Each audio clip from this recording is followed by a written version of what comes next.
நீங்கள்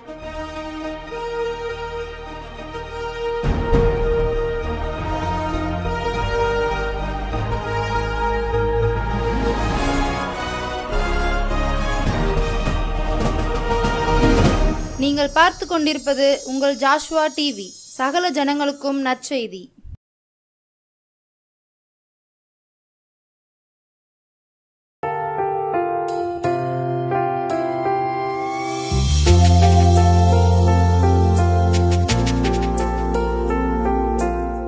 கர்த்தரும் உலக இரட்சகருமாகிய கிறிஸ்து இயேசுவின் நாமத்தினாலே ஜோஸ்வா டிவி நேயர்களை மறுபடியும் சந்திப்பதிலே ரொம்ப ரொம்ப மகிழ்ச்சி. நாம் இன்றைக்கு சற்று நேரம் தியானத்திற்கு என்று எடுத்துக்கொண்ட வேத பகுதி நீதிமொழிகள்ல 2ஆம் அதிகாரத்தில் சில வசனங்களை வாசிக்கிறேன், அதை கேளுங்கள். ஞானத்தை வா என்று கூப்பிட்டு புத்தியை சத்தமிட்டு அழைத்து அதை வெள்ளியைப் போல் நாடி புதையல்களை தேடுகிறது போல தேடுவாயாகில் அப்பொழுது கர்த்தருக்கு பயப்படுதல் என்னதென்று நீ உணர்ந்து தேவனை அறியும் அறிவை கண்டடைவாய். கர்த்தர் ஞானத்தை தருகிறார், அவர் வாயை நின்று அறிவும் புத்தியும் வரும். அப்படியே நம்ம தலையை தாழ்த்தி ஜெபிக்கலாமா? ஞானம் என்று கடந்த வாரத்தில் முதல் பாகம் நாம் வெளியிட்டோம், அதை தியானித்தோம். இன்றைக்கு ஞானம், கர்த்தருடைய ஞானம், கர்த்தர் ஞானத்தை தருகிறார். இதை 2ஆம் பாகமாக இன்றைக்கு நாம் கொஞ்ச நேரம் தியானிக்க போகிறோம். அப்படியே நாம் தலையை தாழ்த்தி ஜெபிக்கலாமா? இஸ்ரவேலின் பரிசுத்தரை நோக்கி பார்க்கலாமா? அவர்கள் அவரை நோக்கி பார்த்து பிரகாசம் அடைந்தார்கள், அவர்கள் முகங்கள் வெட்கப்பட்டு போகவில்லை. இந்த ஏழை கூப்பிட்டான், கர்த்தர் கேட்டு அவனை அவன் நெடுக்கண்களுக்கெல்லாம் நீங்களாக்கி ரட்சித்தார். நீங்க ஜெபிக்கிறீர்களா? நீதிமொழிகள்ல 2ஆம் அதிகாரத்தில் 6வது வசனத்தில் கர்த்தர் ஞானத்தை தருகிறார் என்று நாம் வாசிக்கிறோம். கர்த்தரிடத்துல நீங்க அநேக விண்ணப்பங்களை வைக்கலாம், வேண்டுதல்களை வைக்கலாம், நீங்க மன்றாடி ஜெபிக்கலாம். ஆனா இன்றைக்கு கர்த்தர் ஞானத்தை தருகிறார், கர்த்தர் ஞானத்தை தருகிறார் என்று நம்ம தியானிக்கிறோம். ஞானம் மனுஷனுக்கு முக்கியமானது, ஞானம் விசேஷமானது, ஞானம் மனுஷனை உயர்த்தக்கூடியது, ஞானம் மனுஷனுக்கு தேவையானது, பிரதானமாக தேவையானது. அந்த ஞானத்தை தான் இந்த வேளையில கொஞ்ச நேரம் தியானிக்க போகிறோம். ஞானத்தை தருகின்ற கர்த்தாவே, உமது வாயில் இருந்து அறிவும் புத்தியும் வருமே. ஞானத்தை தருகின்ற கர்த்தாவே, உமது வாயில் இருந்து அறிவும் புத்தியும் வருமே. இதை வாஞ்சிக்கும் உமது அடிமை எனக்கு தாருமே. இதை வாஞ்சிக்கும் உமது அடிமை எனக்கு தாருமே. ஞானத்தை தருகின்ற கர்த்தாவே, உமது வாயில் இருந்து அறிவும் புத்தியும் வருமே. இதை வாஞ்சிக்கும் உமது அடிமை எனக்கு தாருமே. நீங்க எப்படி கேட்பீர்களா? கர்த்தர் ஞானத்தை தருகிறார் என்று நாம வேதத்தில் வாசிக்கிறோம், அதை நாம தியானிக்க போகிறோம். நீங்க ஜெபம் பண்ணுவீர்களா? என் கூட சேர்ந்து ஜெபம் பண்ணுவீர்களா? கர்த்தர் ஞானத்தை தருவேன் என்று சொல்லி இருக்கிறார். அதனால நீங்க கர்த்தரிடத்துல கேளுங்க. கேட்கின்ற எவனும் பெற்றுக்கொள்வான் என்றீர், கேட்கின்ற எவனும் பெற்றுக்கொள்வான் என்றீர். தேடுங்கள் கண்டடைவீர்கள் என்றீரே, கேளுங்கள் அப்பொழுது கிடைக்கும் என்றீரே, கேளுங்கள் அப்பொழுது கிடைக்கும் என்றீரே. ஞானத்தை தருகின்ற கர்த்தாவே, உமது வாயில் இருந்து அறிவும் புத்தியும் வருமே. இதை வஞ்சிக்கும் உமது அடிமை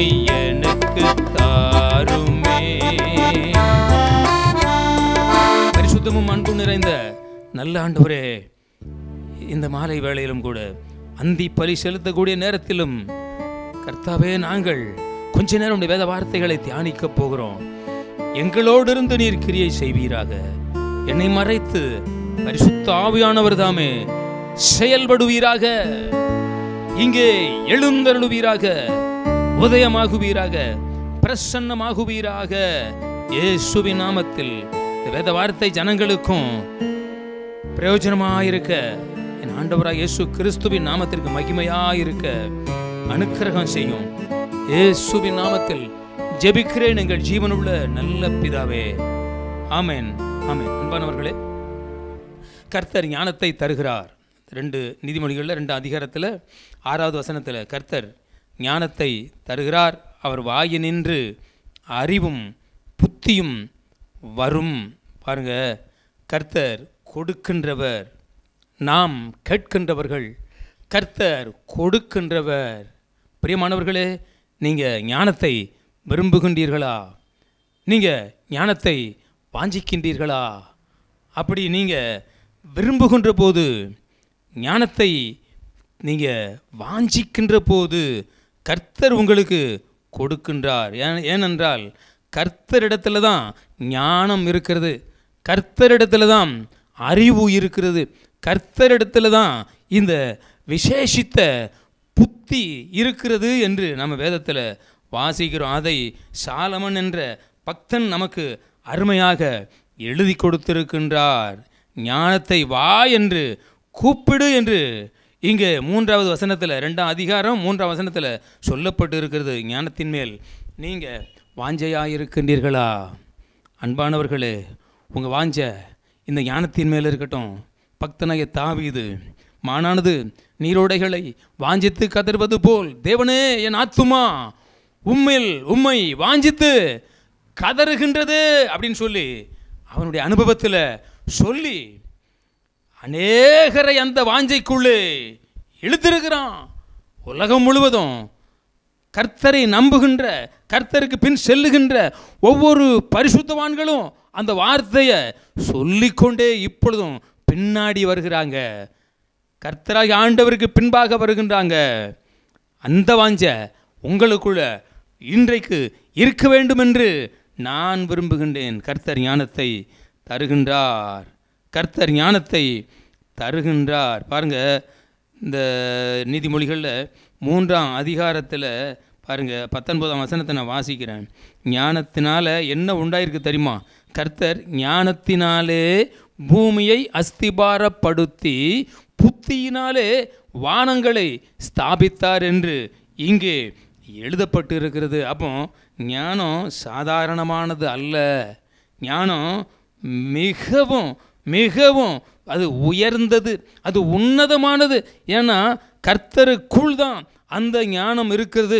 கர்த்தர் தான் அந்த ஞானத்தை, இந்த வானத்தையும் பூமியையும் உண்டாக்கும் போது அதை பயன்படுத்தி இருக்கிறார். அன்பானவர்களே, நீங்கள் ஞானத்தை நீங்கள் விரும்புகிறீர்களா? ஞானத்தை நீங்கள் வாஞ்சிக்கின்றீர்களா?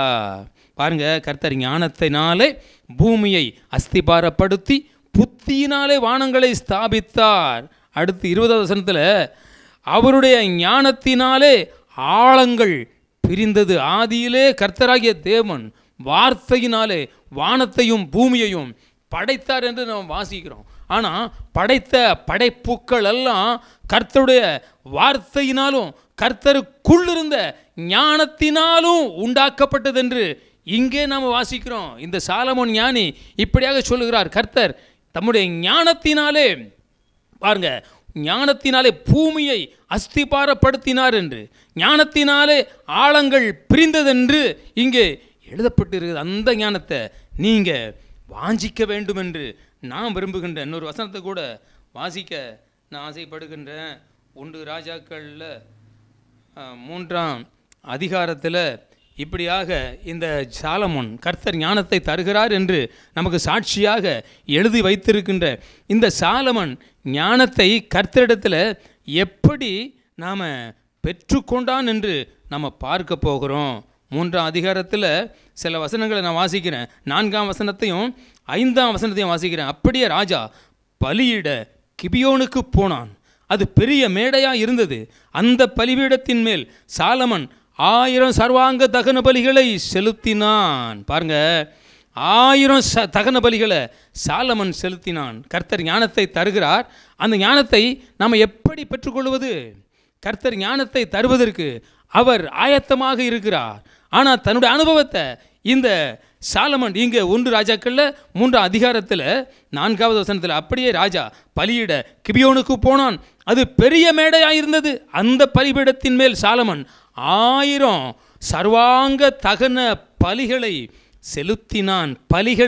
செலுத்தினான். நம்ம கடந்த செய்தியில் தண்ணீர் நிரம்பிற்றுன்னு சொல்லி நாம் வாசித்தோம், தியானித்தோம். அதில் மறுநாள் காலமே பலியிடுகிற நேரத்திலே தேசம் தண்ணீரால் நிரம்பிற்று.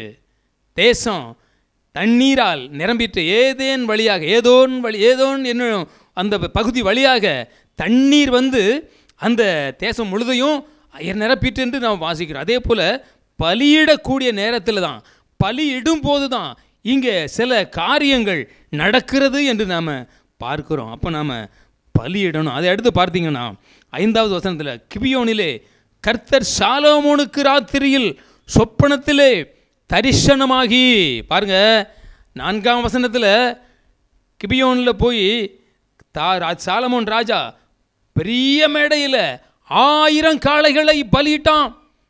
1000 காளைகளை பலியிட்ட உடனே 5வது வசனத்தில் கிபியோனிலே கர்த்தர் சாலமோனுக்கு ராத்திரியில் சொப்பனத்தில் தரிசனமாகி, நீ விரும்புகின்றதை என்னிடத்தில் கேள். பாருங்க, பலி செலுத்தின உடனே நாம் ஸ்தோத்திர பலிகளை செலுத்துகிறோமா? கர்த்தராகிய தேவனுக்கு நன்றி பலிகளை செலுத்துகின்றோமா? ஜீவனை கொடுத்த தேவனாகிய கர்த்தருக்கு, பலனை கொடுத்த தேவனாகிய கர்த்தருக்கு நீங்கள் ஸ்தோத்திர பலிகளை செலுத்துகிறீர்களா? நன்றி பலிகளை செலுத்துகின்றீர்களா? அப்படி செலுத்த வேண்டும் என்று கர்த்தர் விரும்புகின்றார். கர்த்தர் ஞானத்தை தருகின்றார். அதை எப்படி தருவாராம்? பாருங்க, 1000 காளைகளை இந்த கிபியோனில் தேவனாகிய கர்த்தரை தொழுது கொள்ள போன அந்த சாலமன் செலுத்தினான். அதற்கு பரிசாக கர்த்தர், பாருங்க, கிபியோனிலே கர்த்தர் சாலமோனுக்கு ராத்திரியில் சொப்பனத்தில் தரிசனமாகி, கிபியோனிலே கர்த்தர் சாலமோனுக்கு ராத்திரியில் தரிசனமாகி, சொப்பனத்தில் தரிசனமாகி, நீ விரும்புகிறதை என்னிடத்தில் கேள் என்று சொன்னார். அதற்கு சாலமோன், என் தகப்பனாகிய தாவீது என்னும் உமது அடியான் உம்மை பற்றி உண்மையும் நீதியும் மன நேர்மையுமாய் நடந்தான். தாவீது, என்னுடைய தகப்பனாகிய தாவீது உம்மை பற்றி நேர்மையாக உண்மையாக நடந்து வந்தான். அவருடைய ஸ்தானத்தில் இப்பொழுது நான் ராஜாவாக இருக்கிறேன். அதனால் எனக்கு இந்த ராஜ்ய பரத்தை பற்றி, ஜனங்களுடைய மன நிலைமையை பற்றி எனக்கு ஒன்றுமே தெரியாது. அதனால் பாருங்க, 8ஆம் வசனத்தில், நீர் தெரிந்து கொண்டதும் ஏராளத்தினால் எண்ணிக்கைக்கும் அடங்காததும் இலக்கத்திற்கு உட்படாததுமான திரளான ஜனங்களாகி உமது ஜனத்தின் மேல் அடியேன் இருக்கிறேன். ஆகையால் உமது ஜனங்களை நியாயம் விசாரிக்க நன்மை தீமை இன்னதென்று வகையறுக்கவும் உமது அடியனுக்கு ஞானமுள்ள இருதயத்தை தந்தரலும். பாருங்க, ஞானமுள்ள இருதயத்தை தந்தரலும். பாருங்க, கர்த்தருடைய பார்வையில் இது சரியான உகந்த ஒரு விண்ணப்பமாக இருந்தது. கர்த்தருடைய பாதபடியில், கர்த்தருடைய அந்த சமூகத்தில் இந்த சாலமோன் ஒரு விண்ணப்பத்தை வைக்கிறான். கர்த்தர் விண்ணப்பத்தை கேள், வேண்டுதலை கேள், நீ விரும்புவது என்ன அப்படின்னு சொல்லி கேட்கிறாரு. ஆனால் சாலமோன் எதிரிகளுடைய நாடு வேணும், எதிரிகளுடைய அந்த செல்வ பெருக்கு வேணும், எதிரிகளுடைய உயிர் வேணும், ஜீவன் வேணும், ரத்தம் வேணும், அவங்களுடைய எல்லா ஆஸ்திகளும் எனக்கு வேணும், நான் அவர்களை அடிமையாக்கணும்னு சொல்லலை. பாருங்க, ஏராளமான இந்த ஜனங்களை நான் நியாயம் தீர்க்கணும், இவர்களை நீதியாக நடத்தணும், இவர்களை கர்த்தருடைய கட்டளைகளுக்கு கட்டுப்படுத்தணும், இவர்களை கர்த்தருடைய கற்பனைகளுக்கு கட்டுப்படுத்தணும், இவர்களை உம்முடைய வழிகளிலே நான் நடத்தணும். அதற்கு எனக்கு தேவை பலன் இல்லை, பணம் இல்லை. ஆனால் ஒன்றே ஒன்று தேவை, ஞானம் தேவை, ஞானம் தேவை. அந்த ஞானத்தை எனக்கு தருவீராக அப்படின்னு சொல்ல கர்த்தர் ஞானத்தையும் கொடுத்து அது அதிகமாக ஆஸ்தியையும் கொடுத்து இந்த ஞானம் இந்த சாலமோனை போல எந்த ராஜா நாட்களிலும் ஒரு சமாதானம் இல்லை. சாலமோன் நாட்களில் பெரிய சமாதானத்தை கர்த்தர் கட்டளையிட்டார், ஐஸ்வர்யத்தை கட்டளையிட்டார், ஞானத்தையும் கூட கொடுத்தார். அன்பானவர்களே, இந்த ஞானத்தை நீங்கள் வாஞ்சிக்கிறீர்களா? ஞானத்தை தருகின்ற கர்த்தாவே உமது வாயில் இருந்து அறிவும் புத்தியும் வருமே. ஞானத்தை தருகின்ற கர்த்தாவே உமது வாயில் இருந்து அறிவும் புத்தியும் வருமே.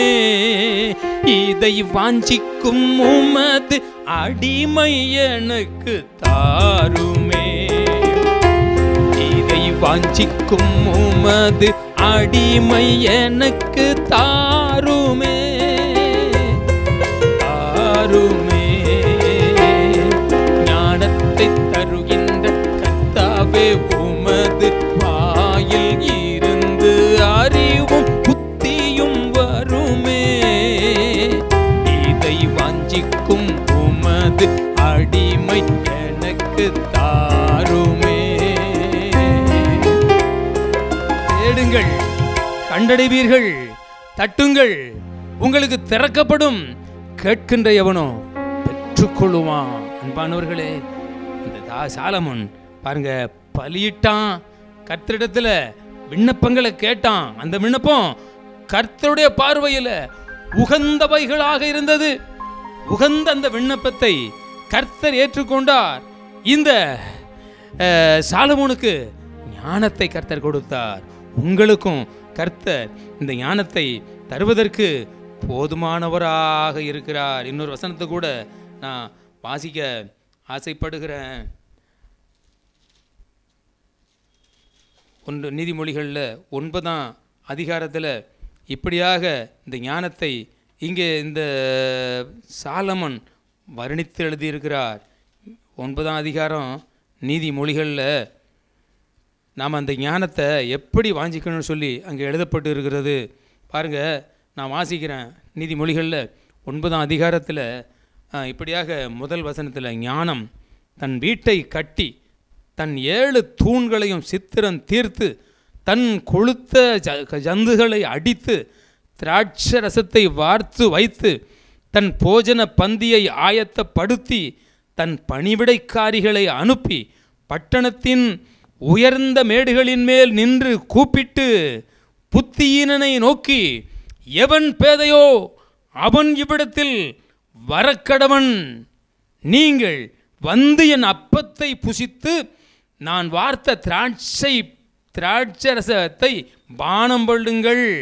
பாருங்க, பேதமையை விட்டு விலகுங்கள், அப்பொழுது பிழைப்பீர்கள். பாருங்க, ஞானம் எப்படி செய்கிறதாம்?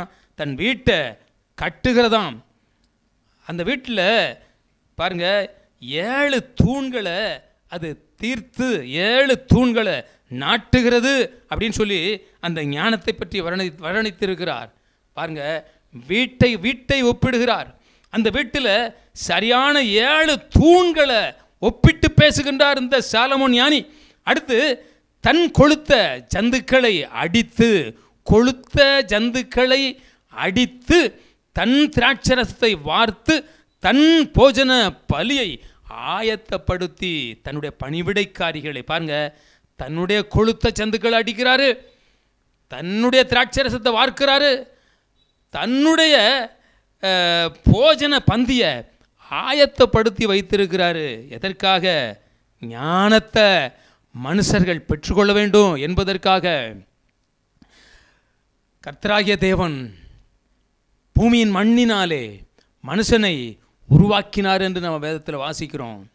உருவாக்கப்பட்ட மனுஷனுக்குள்ளே தன்னுடைய ஜீவ சுவாசத்தை ஊதினார். மனுஷன் ஜீவ ஆத்துமாவானா. இந்த மண்ணில் உருவாக்கப்பட்ட இந்த மாம்சமான சரீரத்திற்கு ஆவி இருந்தால் தான் இது நடக்கும், இருக்கும், எழுந்திருக்கும், செயல்படும், கர்த்தரை ஆராதிக்கும், கர்த்தருக்குள் அன்பு கூறும், கர்த்தரை உயர்த்தும்.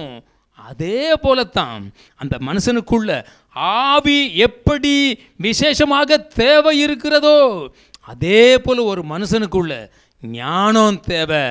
அந்த ஞானத்தை கர்த்தர் கொடுக்கும்படி எத்தனையோ பரிசுத்தவான்களை பயன்படுத்தி எழுதி வைத்திருக்கிறார். அதில் விசேஷித்த ஞானி இந்த சாலமன், தாவீதுடைய குமாரன், தாவீதுடைய வித்தானவன்.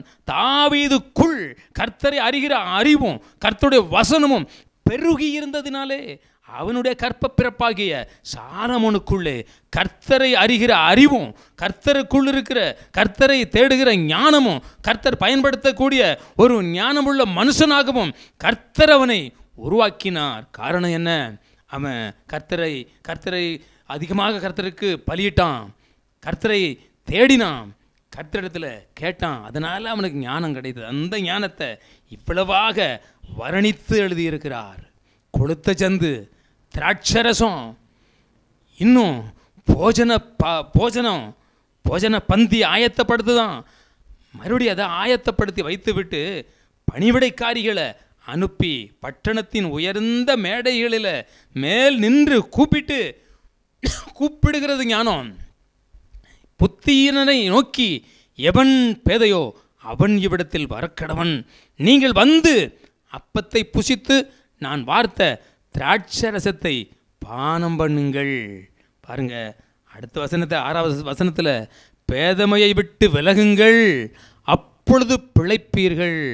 பிரியமானவர்களே, உங்களை பிழைக்க வைக்கக்கூடிய ஞானமாகிய வேத வசனம், அதை கர்த்தராகிய ஆண்டவர் இந்த பக்தன் மூலமாக நமக்கு எழுதி கொடுத்திருக்கின்றார்.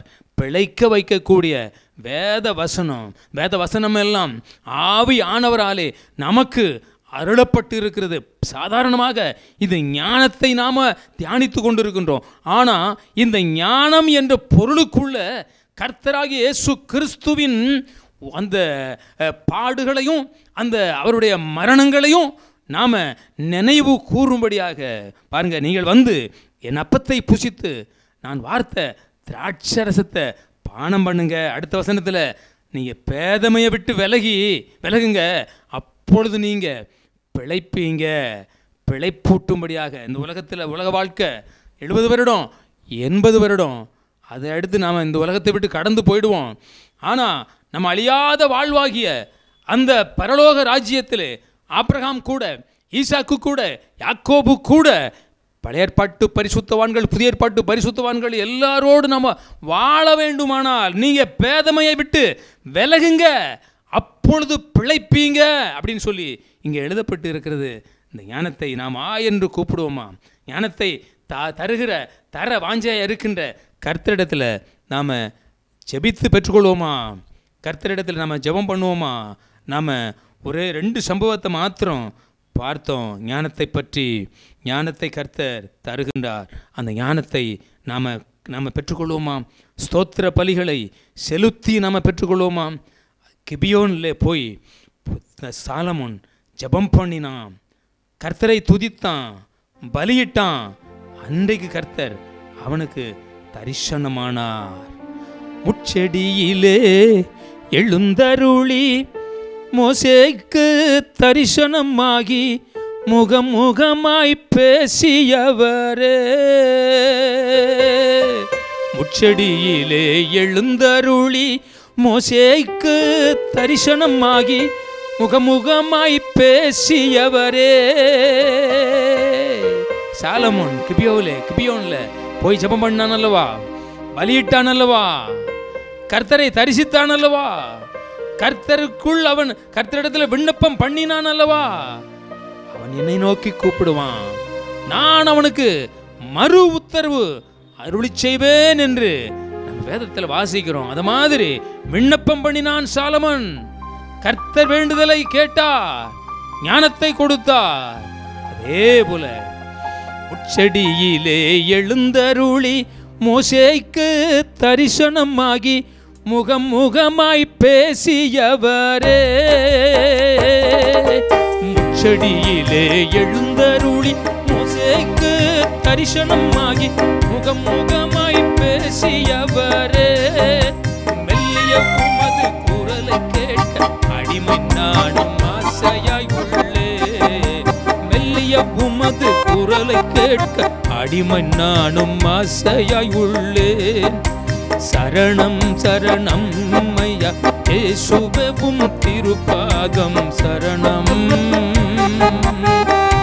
வரணும் வரணும் இந்த ஏழையின் ஜெப வேளை வரணும், தரிசிக்கவே உம்மை தரிசிக்கவே, கண்கள் காணவே உம்மை தரிசிக்கவே, என் கண்கள் காணவே விரும்புகின்ற என் எல்லாமே நீர் தந்திடவே, விரும்புகின்ற ஞானத்தை தந்திடவே. அப்படியே நம்ம தலை தாழ்த்தி ஜெபிப்போம். இஸ்ரவேலின் பரிசுத்தரே, சர்வ பூமி முழுவதுக்கும் ஆண்டவரே, கிபியோன்ல சாலமோனுக்கு தரிசனமானவரே,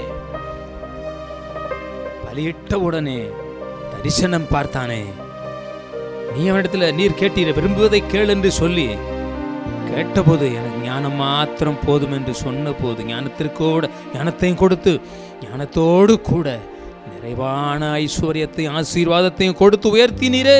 அதே போல ஜோசுவா டிவி நேயர்கள் அத்தனை பேர்களுக்கும், இதை கேட்கிற ஒவ்வொருவருக்கும் அப்படிப்பட்ட ஞானத்தையும் ஆஸ்தியையும் ஐஸ்வர்யத்தையும் உம்மை அறிகிற அறிவையும் உமக்கு பயப்படுகிற பயத்தையும் ஞானத்தையும் கொடுத்து வழிநடத்தும்படியாக ஜெபிக்கிறேன். இயேசுவின் நாமத்தில் ஜெபிக்கிறேன் எங்கள் ஜீவனுள்ள நல்ல பிதாவே. ஆமென். ஆமென்.